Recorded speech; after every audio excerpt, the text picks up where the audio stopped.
उमर जब दुनिया से गए तो 80 दिनार का कर्जा था।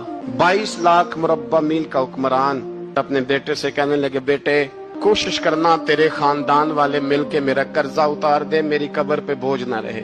और अगर खानदान वाले मदद न करें तो मेरे दोस्तों से बात करना, वो मदद न करें तो फिर अली से बात करना। 80 दिनार का कर्जा छोड़कर हजरत उमर दुनिया से गए और जाती दफा कह गए, मेरे बाद मेरे बच्चों को हुकूमत के मशवरे में भी शामिल ना करना, हुकूमत के मशवरे में भी मेरी औलाद शामिल ना हो। इतना बड़ा शख्स इतना बड़ा रंग दे के यकम मुहर्रम को जब उम्र फारूक का विशाल हुआ तो बेटे से कहने लगे, अम्मा आयशा से जाके कहो मेरा भी नबी पाक के रोजे में दफन होने को दिल करता है।